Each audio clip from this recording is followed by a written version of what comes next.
with Kenya at the current stage, which has adapted the relationship that we have in COMESA, SADC, and the East African community. It is going to play an important role to actually realize the opportunities through which we need to reform and recover our economy. We in Kenya are looking to do our best and our part as one of the financial hubs to help attract and support efficient investment into Africa, as well as trade in the bloc and create payments infrastructure that is going to be supportive of that. Fellow governors, regarding financing engagements with TDB, Kenya has worked closely with TDB as a financial partner and has enabled investment in various projects that are very important in terms of areas of renewable energy, for example, the Takana Wind power plant. It has supported our SMEs, it has supported our healthcare, it has supported the agro industry and banking and finance, and more importantly, we are working towards the telecommunication and the real estate sectors. TDB has structured finance and even trade finance products for Kenya, like the G2G, which has actually provided us with deferred LCs, which has given us some space in terms of petroleum supply for a longer period, but more importantly, has given us some strength to withstand the volatility of the nominal exchange rate at a time when we needed that. Ladies and gentlemen, let me also turn focus to the TDB group. And the TDB group has achieved great milestones over the years with its investment, capitalization, and even its own ratings have improved significantly. The group has increased its capacity and global networks, intermediating international and regional capital into the region on relatively attractive terms compared with what other sovereign financial institutions and corporates can get on their own. I wish to commend the TDB group's spirit of innovation, especially its capital and group structure that is enabling greater capacity for regional interventions. In the last decade, TDB has attracted 20 institutional investors that consist of African-based pension funds, sovereign wealth funds, international financial institutions, and insurance companies among the 42 shareholders that comprise the TDB group. The TDB operations hub in Nairobi that we will visit this afternoon is also a confirmation of a strong partner in future, because having such a hub gives us commitment that it will be there in future. To the group president, my friend Adimasu Tadese, please accept our heartfelt congratulations to you and your team for not only maintaining high credit ratings over the years, but also you have continuously improved the structures, the systems and policies, and even acquisition for new sovereign and institutional shareholders. We have benefited a lot in terms of advice. We have benefited a lot in terms of working with us whenever we have different and difficult periods of solutions that we really needed. Fellow governors, TDB remains committed in supporting African countries without imposing high-risk premium despite the prevailing negative conditions in our countries brought about by negative and persistent shocks. For this reason, I reaffirm Kenya's commitment to the TDB group and to its vision to be a world-class African trade development finance institution, advancing the economic development, integration, and prosperity of the region. We are proud of our bank and salute its committed the management and staff for its achievement. As the bank marches forward, I personally look forward to continuing to be part of this success story as the governor and even more.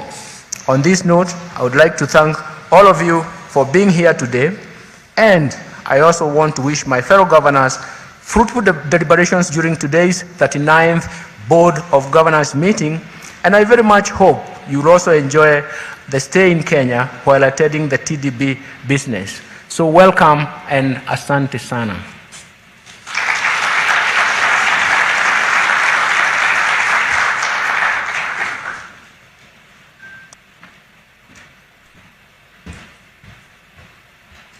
Thank you, Honorable Minister, for your remarks. As you highlighted, we've intervened in many sectors in this country. Your Excellency, one of the key landmark projects the President has always reminded us is Turkana Wind, and we take pride to have been not only an investor, but also a lender. This takes commitment, but also visionary leadership, and we thank our President for having done that. Thank you. May I now ask for your attention to listen to our TDB Group Board of Governors Chairperson, Dr. Honorable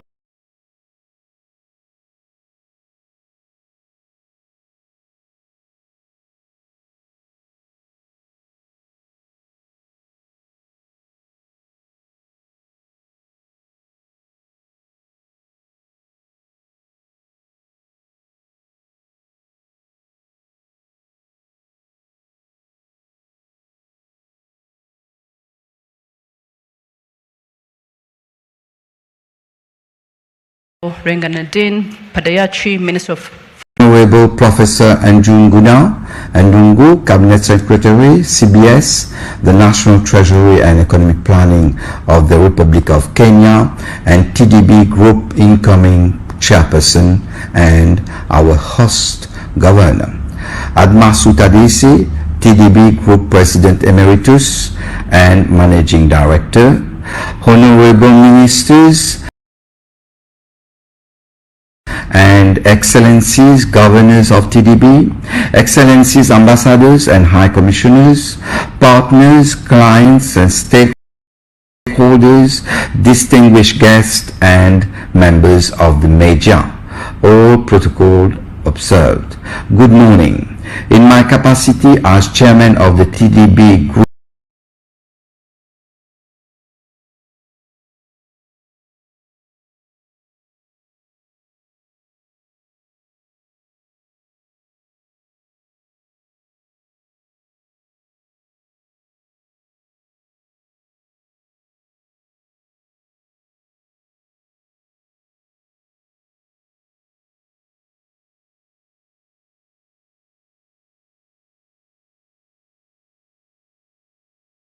Board of President Ruto for gracing us and opening this AGM. His Excellency President Ruto has been a strong champion of regional economic integration. Ladies and gentlemen, this past year, TDB was honored with several prestigious awards from highly regarded entities such as the African Banker Awards, Global Finance, and Global Trade Review. These awards validate our unwavering commitment to excellence, impact, and sustainability in the region. I'm proud to tell you that our group has supported well over 1 million jobs, over half of which are held by women. We have also supported improved access to energy and infrastructure, industrialization, and also health and education. TDB Group contributes to the security of supply of essential commodities which are strategic to our stability and economic growth of our member states, while also promoting greater intra and inter-African trade and regional integration. Likewise, the group co-finances its member states' strategic infrastructure plans to promote economic growth and supports forex generating export sectors, local ownership, and import substitution. Furthermore, it contributes to our region's industrialization and the integration of our economies into global value chains while strengthening regional ones. An example is the financing of 5 cement plants in 5 different member states involving some $200 million. In addition, It works on reinforcing the continent's financial industry by working with local financial institutions through which it supports SMEs. Your Excellency, Mr. President, fellow governors, ladies and gentlemen, over and above its impact and service, it is uplifting to note that TDB has recorded strong performance in the various areas of portfolio and asset growth, as well as profitability and credit quality, standing tall among its peers. As testament to its stability and reliability, TDB Group has maintained strong credit ratings. Moody's affirmed it as investment grade Baa3 ratings with a stable outlook. Additionally, GCR upgraded the investment grade ratings to BBB+ with a stable outlook, highlighting the strength and positive trajectory of TDB Group's performance. Meanwhile, Fitch Ratings affirmed TDB Group's rating with a positive outlook. These credit ratings confirm TDB Group's commitment to maintaining financial stability and its ability to adapt and respond even in very adverse global macroeconomic conditions.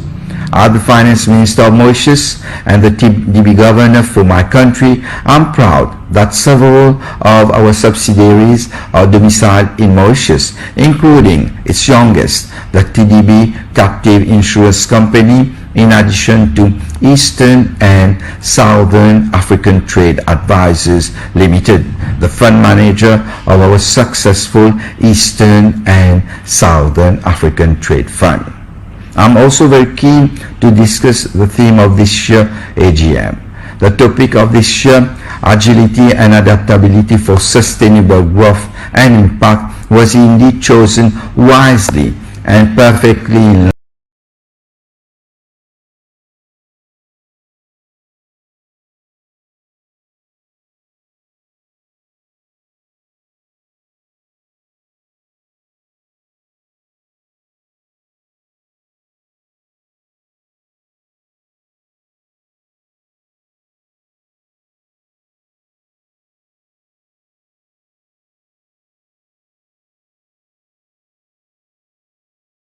line with the agenda of the government of Mauritius.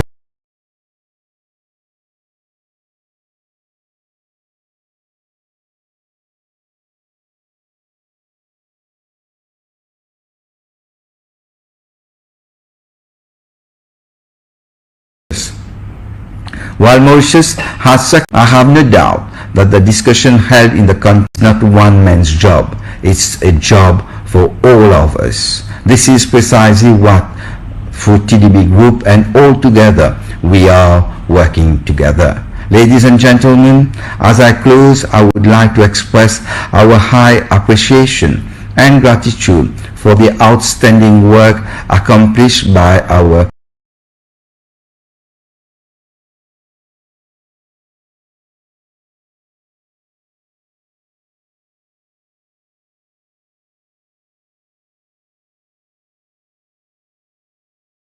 highly skilled TDB Group management team of the various board committees for their steadfast stewardship and guidance. These are undeniably complex and challenging times for both the financial sector and several of our member states. Navigating through these circumstances requires active and prudent management and wise governance. It is with great honor and privilege that I have served as your steward over the last year, and I'm confident that under the leadership of Honorable Professor Ngunyi, TDB Group will continue to thrive. I look forward to passing on the baton. On this note, let me once again express my gratitude to His Excellency President Ruto and to our esteemed host minister for the warm welcome extended to the TDB Group family. I thank you for your attention.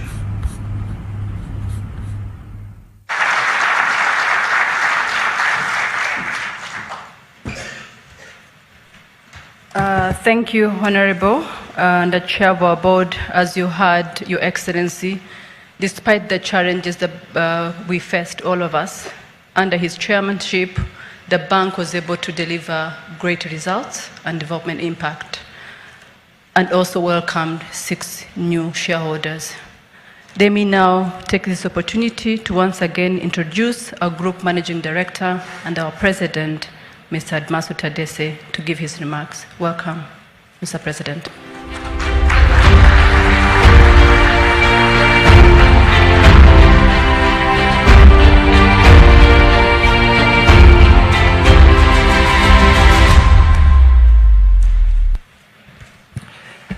Good morning, everybody. I will try to be efficient, as financial institutions are often expected to be, so allow me to align myself with all the protocols that have already been observed. But I must at the outset give my deep thanks to His Excellency Dr. William Ruto, the President of the Republic of Kenya, for gracing us today and giving us the opening remarks later on. I would also like to thank the Chairman of the Board of Governors, who we just heard from, Dr. Padayachi, for giving us leadership over the past years and giving us an excellent welcome in Mauritius, where we have our principal offices. On the occasion of this annual meeting, I would like to take a few words to recognize Kenya's historic role as one of the architects and founding members of TDB in 1985. All institutions go through history, have turbulent times. We had our own share. And the Republic of Kenya was one of the visionary member states which nurtured and protected TDB in its beginnings as we were finding our feet to grow and transform into the award-winning autonomous financial institution that we are today. One that has transformed into a group and that now has assets of about $8.4 billion under management. We also have several subsidiaries today and a much wider geographic footprint that crisscrosses the entire continent, including West Africa and Central Africa as well. Today, ladies and gentlemen, TDB boasts 47 shareholders, of which 27 are sovereigns and 20 are institutional shareholders. They come from different regions of the African continent, and we have 2 particular sovereigns that are new in this annual meeting today, and I'd like to just call out and welcome them. We have the Republic of Ghana and also the Republic of Senegal, who are now new members of TDB.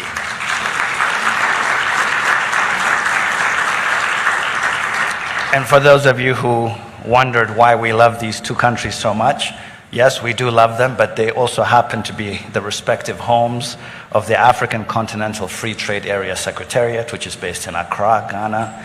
And of course, Senegal is the host country of the African Civil Aviation Commission, which we also lend to. So it always made a lot of sense for us to have these countries in our mix as well. I should also very quickly mention that we're delighted that the Republic of Botswana from SADC has also joined our membership. They come on the foothills of Mozambique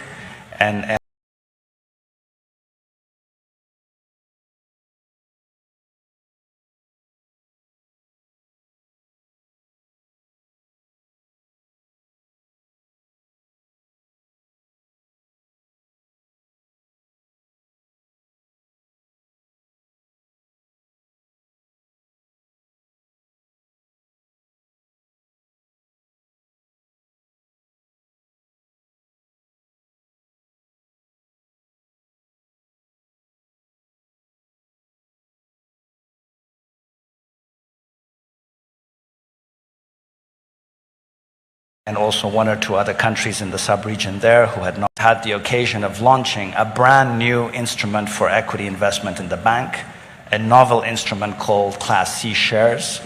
It's actually also dubbed Green Plus shares. We launched it at Sharm el-Sheikh at the previous COP27, and we are very grateful that the African Development Bank took the lead to subscribe to the initial offering, and now we have a whole host of other institutional investors looking to come into that particular form of investment in TDB Group. So this is us walking the talk of being committed to climate action. Your Excellency, Mr. President, esteemed governors present, distinguished guests, we are all very cognizant of the macroeconomic challenges which have affected our world since last year. Our Cabinet Secretary has made reference to this, but I would like to say that despite the challenges and the headwinds that we faced in the year 2022, we managed to record very strong performance yet again. Our institutional performance reflects a group performance that has several entities in it.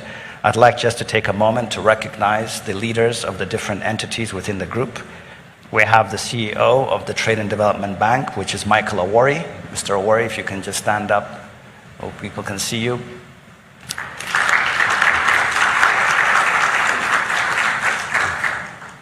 And in case you thought it was an all-male show, it's not. We have the lady who runs the Trade and Development Fund, Madame Gloria Mamba. Gloria Mamba. And then we have Mr. Daniel Lamchun, who runs our Trade Finance Fund out of Mauritius. He's not here today, but we are happy to acknowledge him as well. And then the last entity within the group is our TDB Captive Insurance Company, which is spearheaded by Dr. Goodman Chakanyuka, who's also here today. If you can stand up.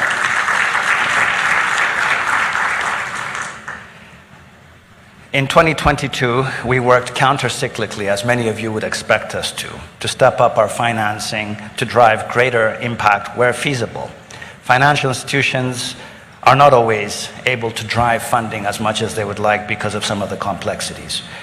But our long-term project and infrastructure finance operations managed to register 17% year-on-year growth in our approvals for transactions in several economic sectors, including the renewable energy sector. 17% in a difficult year is notable.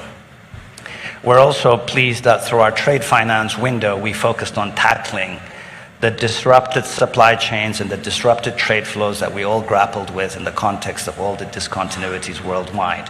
And we managed to boost our growth by 13% year-on-year in the trade finance space. Across our operations, we have delivered fit-for-purpose financing to a mix of clients. We serve not just governments, but also corporates and SMEs, as well as other banks within our member states. And we often do this in partnership mode. We syndicate with other financial institutions, with other development banks, with commercial banks, and we also crowd in insurance partners from within Africa and also London, the Lloyd's of London group, that is. We have also continued to observe high standards with respect to environmental and social safeguards, as one would, of course, expect from a DFI. At the end of 2022, I'm happy to say that 71% of our portfolio exposure was for transactions that posed low or no environmental and social risk. So we are also walking the talk in terms of observing the triple bottom line ethos of development finance.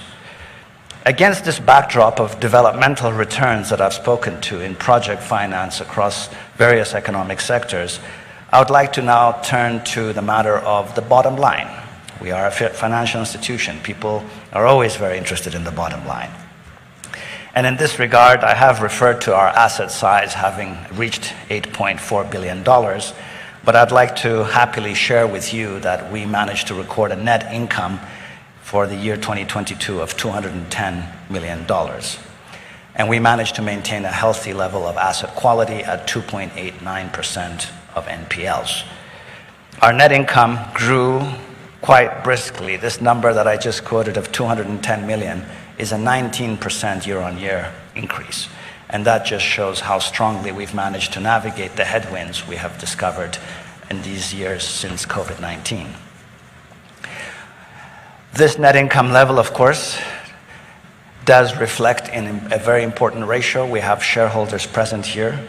That turns out to a return on equity of 11.35%. That has been the return to shareholders. And for those of you who are in here who have not heard of the number, I hope you're smiling. I also wish to point out that our shareholders' capital and reserves year on year grew by 14%. And this is evidence that we recapitalize a lot of our profits.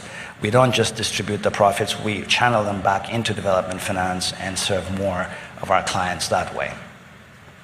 As a result of the very strong performance we've registered in 2022, the TDB Group Board of Directors has recommended a dividend distribution at this annual meeting. This will be considered in the closed session later this afternoon. I hope the governors will proceed with the decision that has been recommended. We will give you more details on that in due course. A very quick word about one of the new and young entities within our group, the Trade and Development Fund. The Trade and Development Fund is a different legal entity within TDB Group. It was launched in 2020, about 3 years ago, to house and grow TDB's deeply concessional funding and grant funding for capacity building and technical assistance, as well as other programs we intend to launch in the future. Programs that will help refinance possibly debt positions of some of our member states on a best effort basis.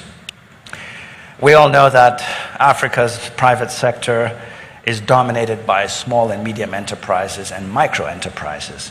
TDF has long had a very strong program supporting this segment of the business community.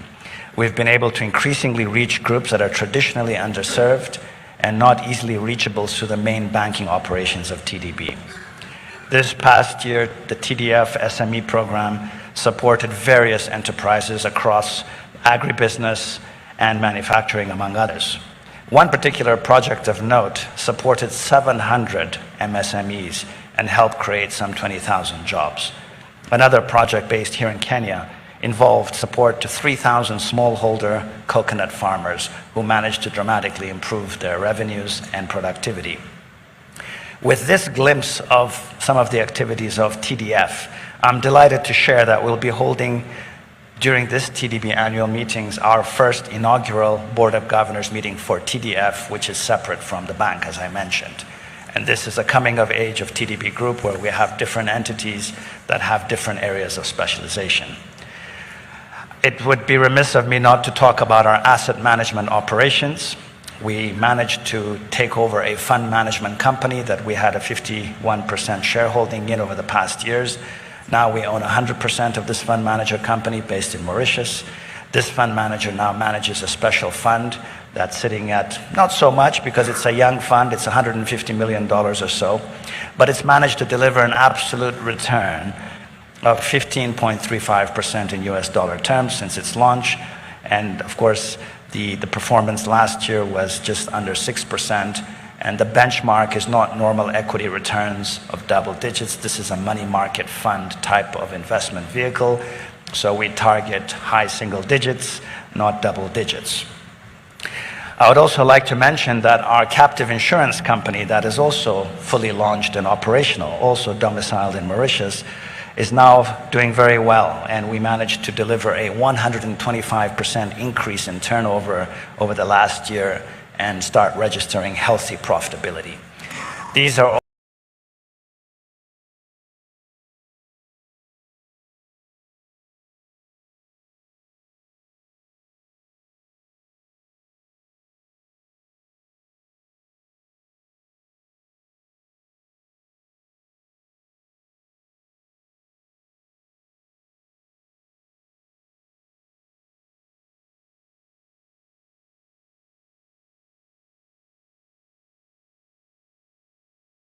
all the different entities within the TDB group that are now grade space.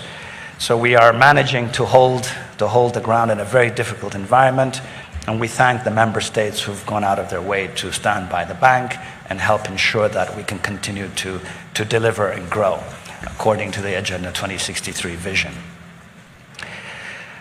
Ladies and gentlemen, we are not just a triple bottom line institution in terms of ESG, environment that is, and social impact and financial returns, but we also believe in excellence and sustainability.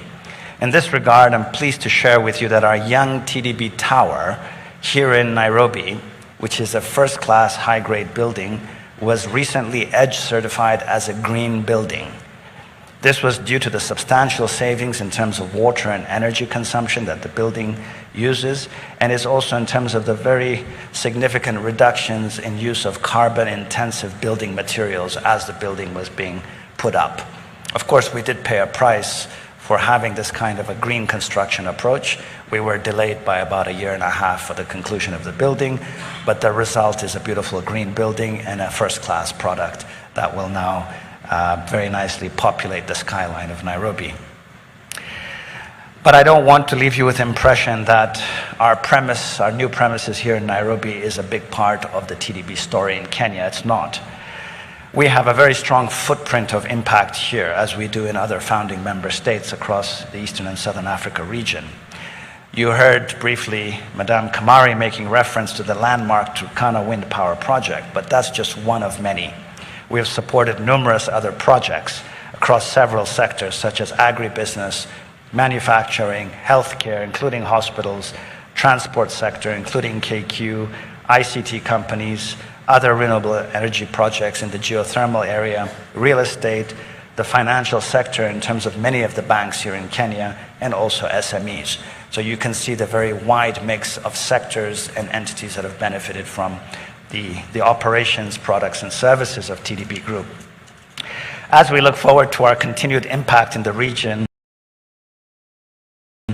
I'm pleased to announce this morning, on the occasion of Kenya hosting the annual meetings, that we have, in the wisdom of our board of directors, approved a symbolic corporate social responsibility grant to a deserving project here in Kenya.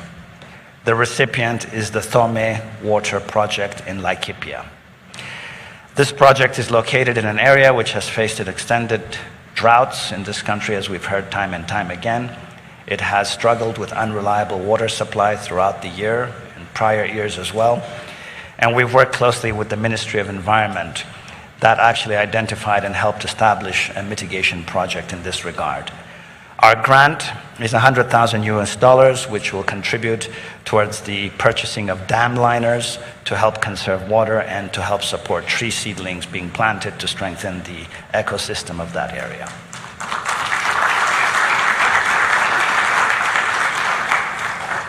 And before I invite the representatives of this very impactful project, I would like to very briefly once again give my heartfelt appreciations to the government of Kenya, led by His Excellency Dr. William Ruto, the good president, and of course the cabinet secretary who represents Kenya on our board of governors, for being a very strong member state in TDB and making our lives very easy to operate across the region from Nairobi.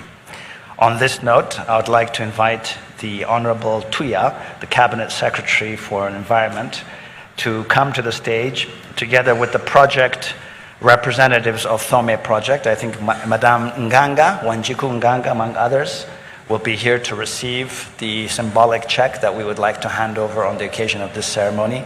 So if the representatives of the project are here, we would like you to come forward, please, and do the honors with the good minister. And we would like to also invite two of the chairpersons of the TDB entities. We have Madame Dlamini, who's the chairperson of the TDB Group Board of Directors. Madame Dlamini, Alice, if you're here, and Professor Sasa, who's the chairman of the Trade and Development Fund. These are the two entities that do this kind of very good development financing decisions that help these types of entities. So Madame Dlamini, I hope you're here. And if not, I guess I can stand in for her. So if you can please bring forward the check so that we can honor the grantee and put some smiles and let the good President of the Republic know we care about the small folks as well.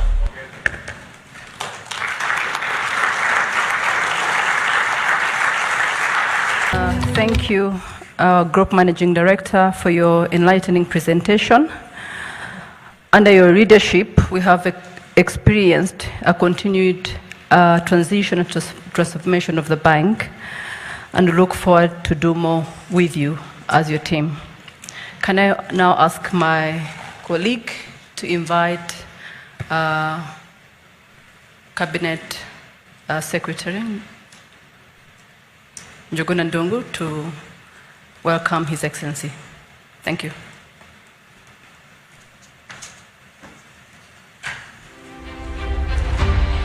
Thank you very much, and thank you very much for this morning. My task now is a little bit simpler.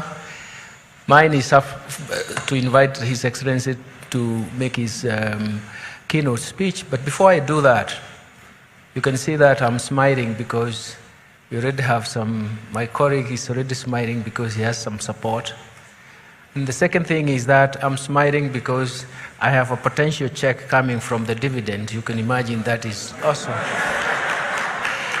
So that is good for smiling in the morning. But Your Excellency, it gives me a singular honor and pleasure to welcome you to deliver your keynote speech to this gathering of the 39th annual general meeting of the TDB, which we really accomplish. We are happy for accomplishing some of the ambitious prospects and even development projects that we anticipate. Your Excellency.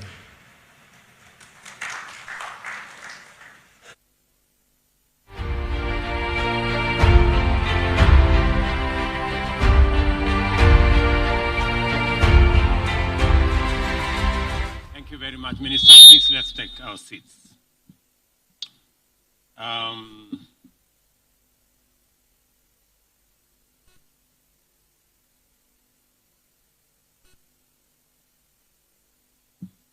The current Chair, Minister of Finance, Economic Planning and Development of the Republic of Mauritius and TDB Group Chairperson, Cabinet Secretary, National Treasury of the Republic of Kenya, Mr. Albert Muchanga, Commissioner for Trade and Industry, Africa Union Commission, Ministers present and TDB shareholders and representatives, my good friend, Mr.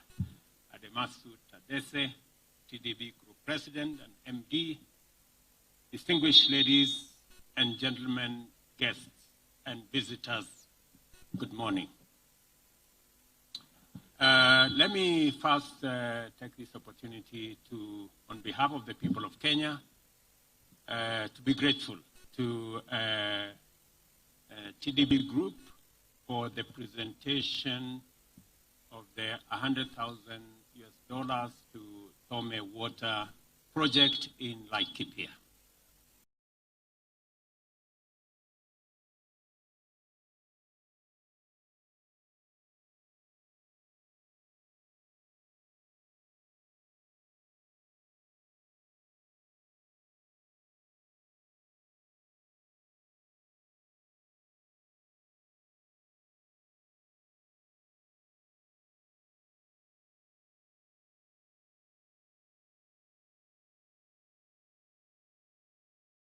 I can confirm that they deserve ability to successfully achieve development objectives in a dynamic and complex operating environment. At all times, sustainable development is expected to take place within a context characterized by increasingly devastating threats and weaknesses across all sectors.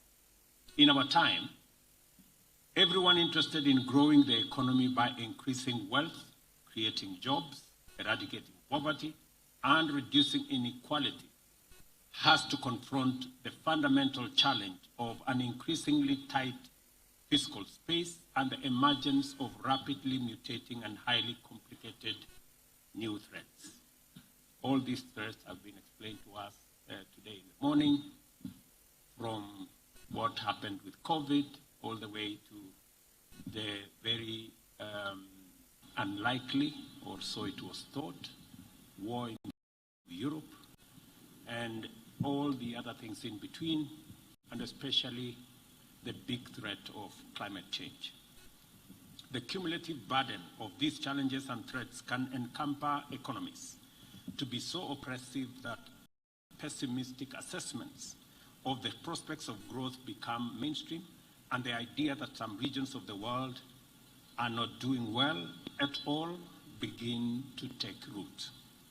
It is true that post-colonial Africa struggled to develop because it had very limited resources to liberate its economy from institutions that were extractive by design, a low industrial capacity that ensured that raw materials were mainly exported, minimal economic diversity, and of course, the challenge of political instability. Efforts to acquire resources to break out of this vicious circle of underdevelopment and poverty only plunged many of our economies into an inescapable debt trap, which reduced the resources available to initiate progressive programs and policies, and at the same time made governments more vulnerable to natural as well as human threats across many sectors. The nomenclature of economic classification and development categories is quite telling, with least developed countries and heavily indebted poor countries becoming normalized methods of describing post-colonial Africa and other states of the global South. Recent high-profile events have demonstrated that the entire global economy is generally vulnerable to shocks and disruptions due to growing economic interdependence and globalization. At the same time, they also underscore that advanced economies have greater capacity to invest in measures to improve recovery from these events and resilience to future threats. These measures are often taken at the expense of more vulnerable counterparts, whose prospects invariably depend on closer cooperation on terms defined by such considerations as equity and justice. Volatility in global commodity prices has always exposed the vulnerability of many economies. Often, prices of raw materials exported from these economies collapse drastically, while at the same time, that of such essential imports as petroleum rises steeply. Every episode of such crisis sinks our economies deeper into difficulty, weakening currencies, raising interest rates, and increasing inflation. The most fundamental legacy of COVID-19 now stands as the manner in which it exposed global inequality and injustice. As movement was severely curtailed by the closure of borders and grounding of aviation services, global supply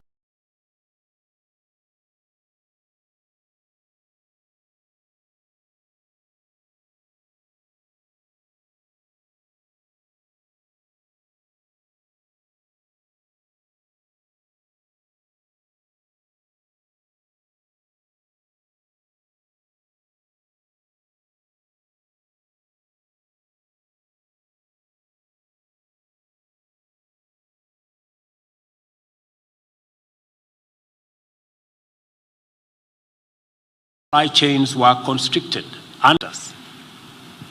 Inevitably, we have taken a massive hit in terms of worsened fiscal imbalance and deeper debt, which has been worsened by the emergence of a high interest rate environment. The geopolitical tension that exploded into open conflict in Ukraine have also intensified this very difficult situation. But that is not the end of the matter for Africa. Our plate is stacked much higher with urgent and serious problems. Our continent is experiencing extreme weather events of unprecedented variety, frequency, and magnitude. Flooding, wildfires, landslides, droughts, cyclones, and other disasters have inflicted a dire toll on communities across our continent. The Sahel, West Africa, Central Africa, the Horn of Africa, East and Southern Africa have all been affected by these serious calamities. Human life, damage to property, and the destruction of infrastructure have not only worsened suffering for vulnerable people, but also dampened economic prospects.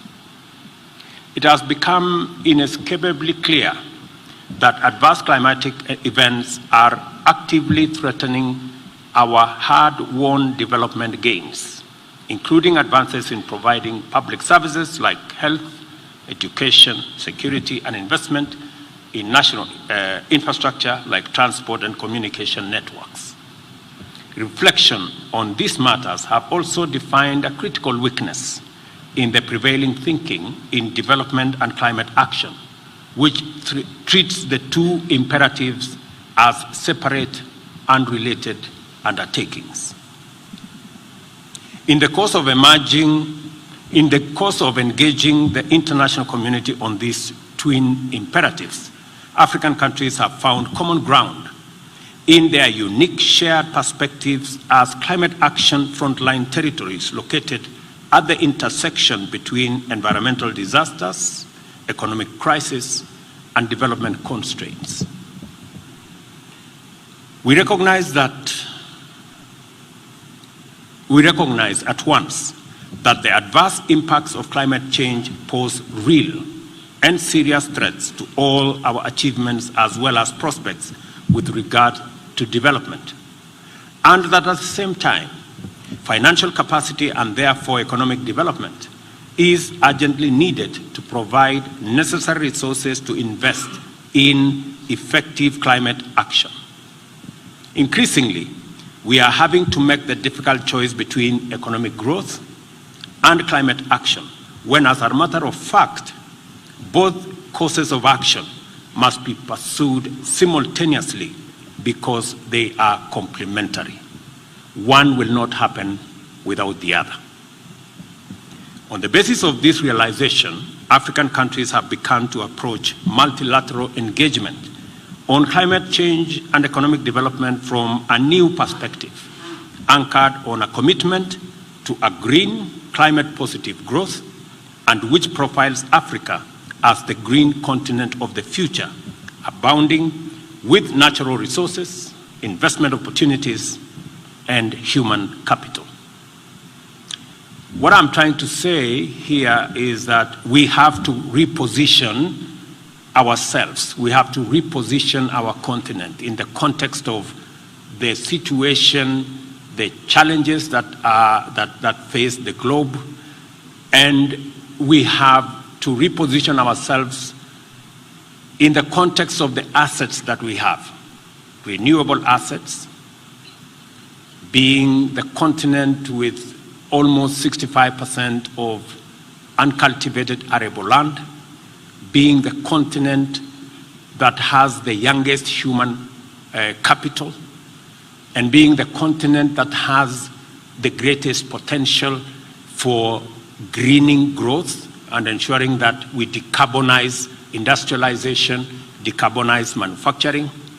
And we have to reposition ourselves, represent Africa in a different way, away from the continent that was always profiled with all the negative adjectives. Climate change has brought some measure of equality, let me say. In the context of climate change, there is no developing or developed country. We are all in the same place. And being there in the same place positions us as a continent to take advantage of the assets that we have, the renewable assets that we have, the human capital that we have. In any case, by 2050, a quarter of the world's population will be living in our continent. And because of the Africa Continental Free Trade Area, we've managed to assemble 1.4 billion people into one single market. And the place of DTB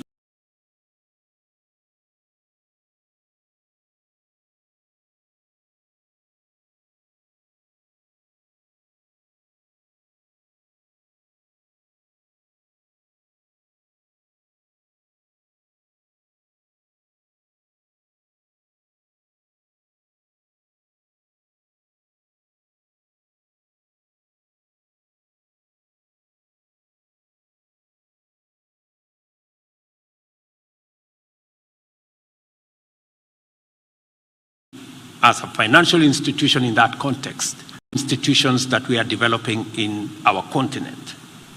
And that is why last week, during the AU media meeting, we proposed that TDB, Afrexim Bank, AFC, ATI be now elevated from being partners of the AU to being special agencies of the African Union, so that we can give this institution greater recognition,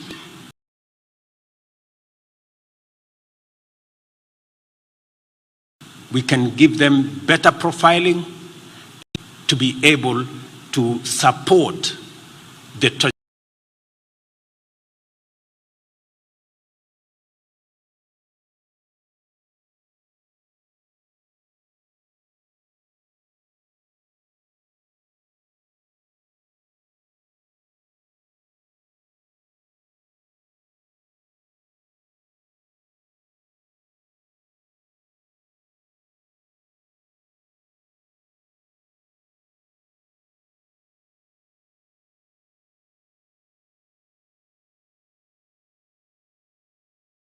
trajectory we are all pushing of creating one market, positioning ourselves in that space, because that's the only way we can get ahead of the situation that we are all in. The first implication of this paradigm, naturally, has been the now widely accepted view that the present architecture of the International Economic Development Framework is deficient and inadequate for the challenges of our time. The Bretton Woods institution system of multilateral financial institution was explicitly designed for another purpose, at another place, and at another time, and is now fundamentally inadequate, unjust, and sometimes unfit for the demands of our complex, dynamic, and interdependent world. We must work with them in the context of how do we reform, how do we work with the international financial architecture to recreate it so that it becomes much more responsive in terms of scale of resources available, cost of resources available, and efficiency in how much time those resources are made available. I think there is a healthy, robust debate, and I expect African financial institutions like TDB to be front and center in that conversation so that they can give our perspective from our continent in that debate so that we are not negatively profiled all the time as a risky destination for investment or for development financing.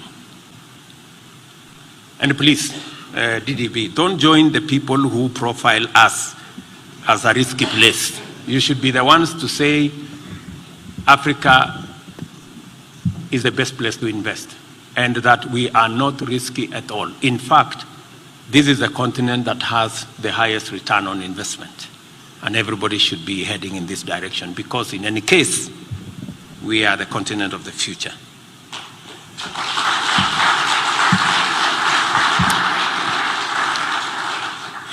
At the International Monetary Fund, European nations took 160 billion of the 2021 issue of special drawing rights, compared to African countries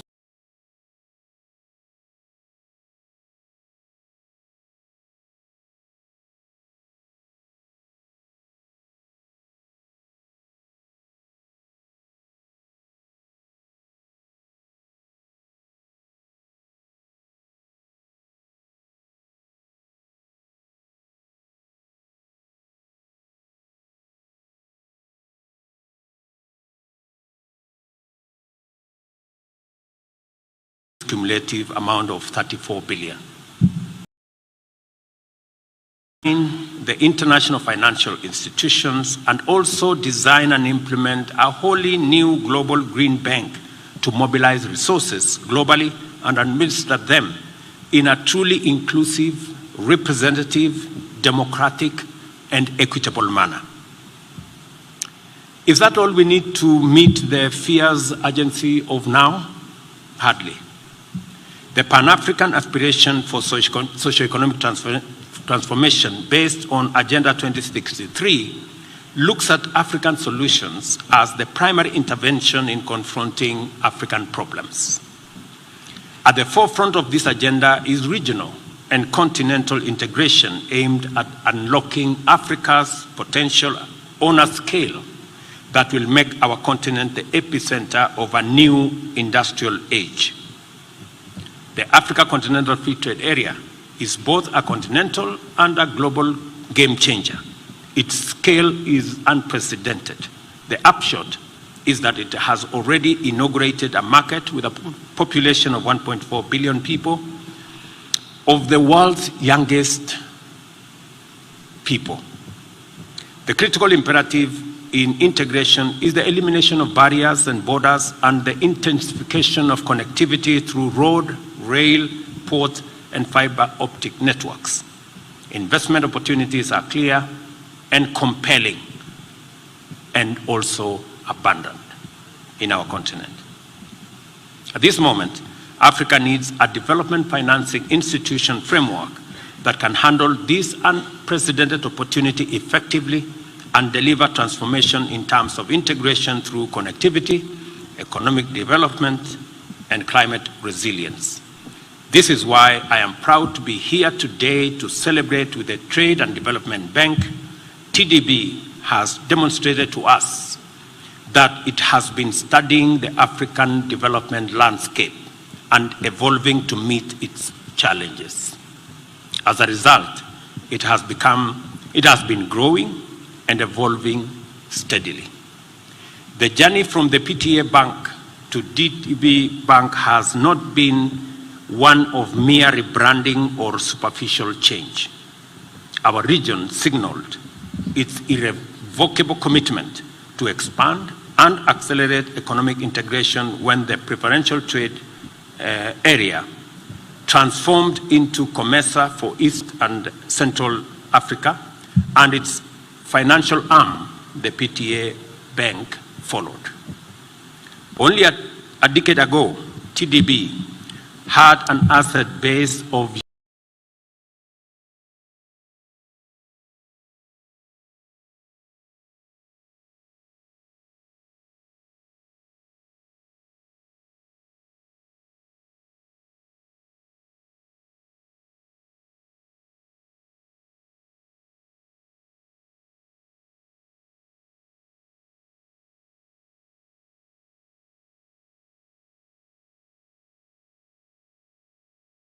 US $1 billion. It is gaining visibility as a strong investor in strategic development projects. You've heard about the Lake Turkana wind power, and an effective partner in economic transformation. In fact, we in Kenya have witnessed the bank's capacity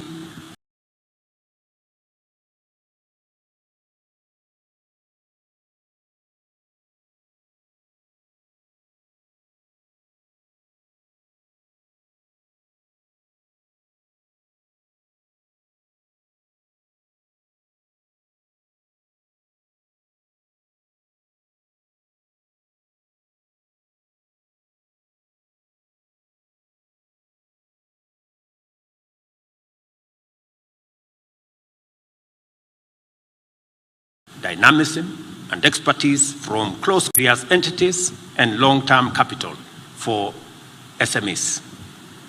The bank has also been an active supporter of many local enterprises in cross-border investment, thereby promoting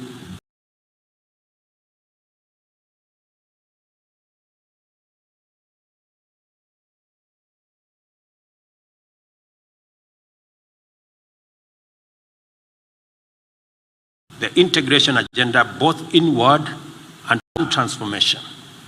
As an African success story, TDB not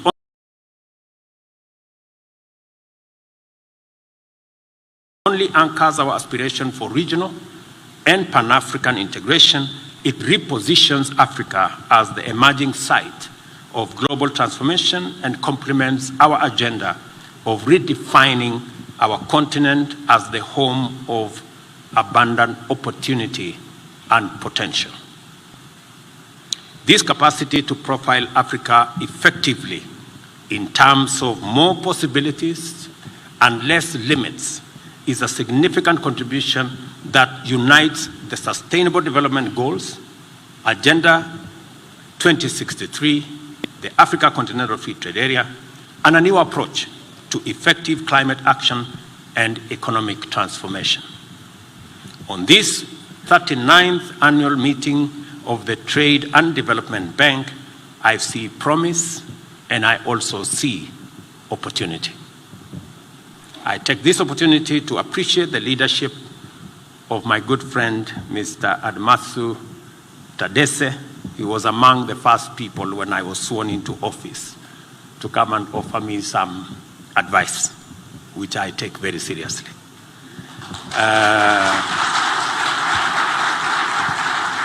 Mr. Managing Director, I credit you for your great leadership and vision and the leadership you have provided to your team at the TDB, and you have our support as Government of Kenya and as a shareholder in your great institution.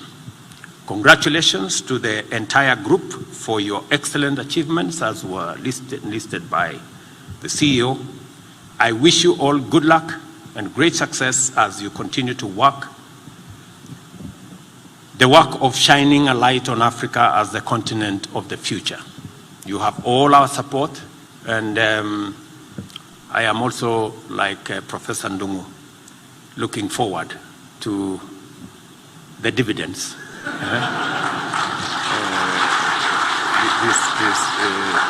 this afternoon, and to all the good people who have come from different parts, and even the people who are joining from Ghana and from Senegal.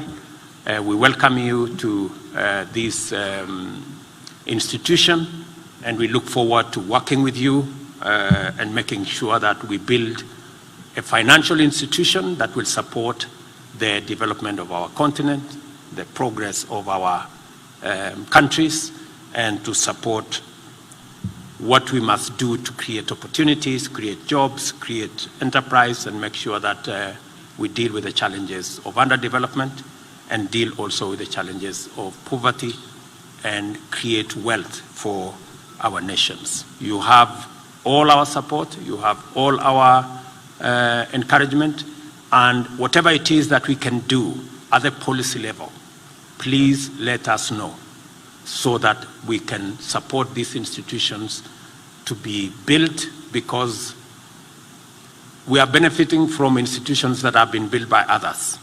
We have an opportunity to build these institutions, and we must not miss that opportunity to support these institutions so that they can play their role better. Thank you very much. God bless you. Unfortunately, I have to go. I have an appointment with the good people who have hired me. So I have to honor that appointment somewhere out of town, but I hope you enjoy the rest of your deliberations. Asante sana.